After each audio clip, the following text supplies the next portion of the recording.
تقولوا شي بدايه ديال شي فيلم ديال الخليع. سيمانه قبل كنت جامعه تقريبا كاع حوايجي في الباليزات والماعون داكشي اللي ما كنستعملش على مده حتى هو جمعتهم في الكراطه. واليوم صاحبتي في العشيه مي غادي تسالي الخدمه غادي تجي تهز معنا الحوايج باش نقلوهم في الدار الجديده. قلت لهم نجمع بزاف ديال الحوايج ونديهم معايا في خطره. الساشيه ديال الثوب الخضرين ولا الحمرين هذوك كنجمع فيهم غير الكابلات مثلا بحال ديال التلفازه روليتها بوحدها، وهذوك الكابيات ديالهم جمعتهم في الساشيه بحال هكا، ولي باف حتى هما جمعتهم في الساشيه بوحدهم، وديال لورديناتور وداكشي حتى هما جمعتهم في الساشيات بوحدهم باش ما يلفوش ليا. انا اول حاجه اي حاجه كنقلب عليها ملي كنمشي للدار الجديده هما الكابلات، كنخافوا من يتلفوا ليا شي درتهم في بلاستيكات بوحدهم.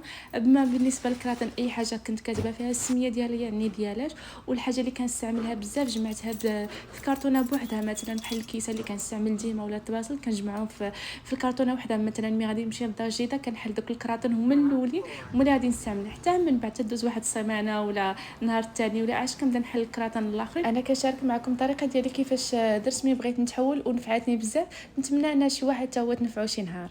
وهنا من بعد ما عمرنا الطوموبيله بالحوايج دابا جينا الدار الاخرى باش نخويو داكشي اللي كاين في الطوموبيل. اما بالنسبه للاصدقاء قالوا لي ما تهبطي في الدروج لا والو هكا وتر انت غير بقاي الفوق، حنا غادي نعطيوك الكراتون ولا اي حاجه انت غير بقاي تدفعيها. صراحه سهلوا عليا المأموريه بزاف. داز عندنا هاد التحوال غير ضحك ونشاط وخا كان بزاف ديال ستريس. وهنا من بعد ما سالينا التحوال الاولاني صاحبتي قالت لي والو غادي نمشي للدار عاوتاني ونهزو داكشي الاخر اللي بقى داكشي الكبير تقريبا بحال الطبله ولا الكنابي والناموسيه داكشي الكبير اللي بقى، وما عندك شي الخفيف اللي كنستعمل ديما. قالت لنا والو اليوم غادي نمشيو نكملوا، ولكن هنا المشكله هو الكنابي وحلينا في الطريق. بزز باش طلعنا في الدروج حيت كان ثقيل، عاوتاني هبطنا حتى لتحت قلنا واقيلا راه طلعنا عوج اجي نقلبوا الجهه الاخرى عاش عاوتاني طلعنا هاد الكنابي في الدروج والو ما بغاش. عاوتاني هبطنا وبدينا كنحيدوا منو هذاك البياسات اللي زايدين والو ما بغاش يدخل في الدار نهائيا.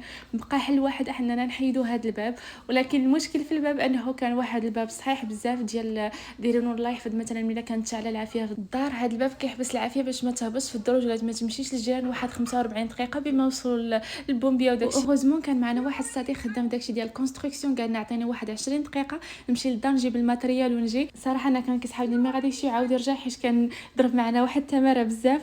ومنين جا حيد الباب وفرحنا عاوتاني وما بغينا ندخلوا الكنابي ما بغاش يدخل الكنابي. وبقينا بزاف عاج دخل الكنابي للصالون وفرحنا بزاف وبقينا كنغوتو. واش انا نرتاح؟ لا لا لا لا لا. الغد اللي عاوتاني مشينا باش نقلبوا على الصباغه باش نصبغوا الدار، وايلون غيطيح لكم بالكم شوفوا شحال ديال ديغرادي فيه، وحنا قلنا جي نصبغوا الدار في البيض شوفوا شحال ديال البيض لقينا. صراحه حرنا. واللي عجبني بزاف فهم ديبو هنايا في كندا مثلا ملي قبل ما تشريو الصباغه كتشوفوا لا تكستور ديالها واش بغيتوها ليس ولا بغيتوها مات. مثلا ليس كاين بزاف ديال الانواع ديال ليس ومات حتى هي كاين فيها بزاف ديال الانواع. صراحه انا هادشي كاع ما كنت عارفه راه كاينه هنايا. ولا شريتو مثلا شي سطل ديال الصباغه كيحركوه لك هنايا فابور، ومثلا الا كان عجبكم شي لون كاين في شي قميجه ولا شي سروال ولا شي ورقه كدير لهم داك الورقه ولا داك شي طرف من داك الثوب كيحطوه في واحد لا ماشين وكيخرجوا لك نفس الصباغه في نفس داك اللون اللي بغيتو. وحاجه اخرى ملي كتختاروا اللون اللي بغيتو كيكون في هاد الورقه هكا وكتحطوه في هاد بحال هاد الصندوقه كتبان بحال شومبر اللي غادي تجلسوا فيها مثلا في الصالون ولا بيت نعاس. الا كانت عندكم مثلا البوله في الاحمر ولا في الصفار ولا في البيض كيفاش غيبقى يبان لكم اللون ديال الحيط. وصراحه هذه فكره زوينه ماشي تتصبغ البيت كامل عاش ملي تشعل الضوء يبقى يبان لك داك اللون ما هواش. لا ما تعرف من الاول واش غيعجبك داك اللون ولا لا.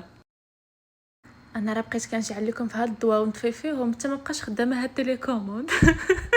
حطيتها وانا نزيد في حالي. ومن بعد ما شرينا الصباغه دابا رجعنا للدار اللي كنا كارين فيها باش نزيدو نجمعوا بزاف ديال الحوايج.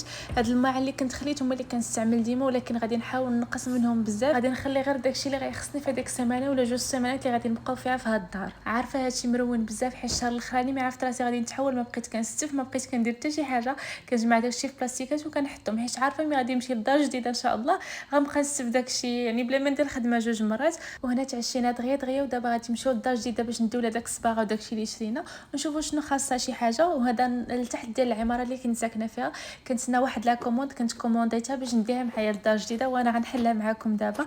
شريت هذاك البونسوز باش نحك الحيط، وشريت بزاف ديال الماسكات ونهضر المهم داكشي ديال السلامه وصافي. وفي الاخر لقيت راسي ما غادي نحتاجهاش نهائيا، ما نحتاج كاع نمسح لان نحك لها الحيط لا والو. حيت من مره ثانيه فاش رجعت لهم ديبو مي سولتهم قالوا لي هاد الصباغه اللي شريتي ما تحتاجي انك لا تحكي لها الحيط لا والو، كتجي تصبغيها على الصباغه الاخرى اللي كانت، يعني واخا تكون ليس واخا تكون مات الصباغه القديمه، هذا غير كتجي هاد الصباغه وكتصبغيها ماشي مشكل.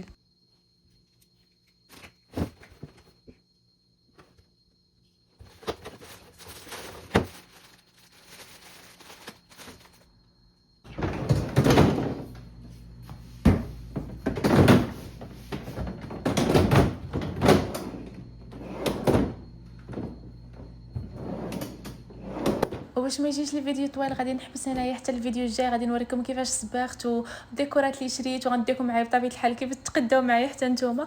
ولا وصلتوا هنا ما تنساوش تخليو لي شي جيم وشي كومونتير زوين في حالكم. باي باي.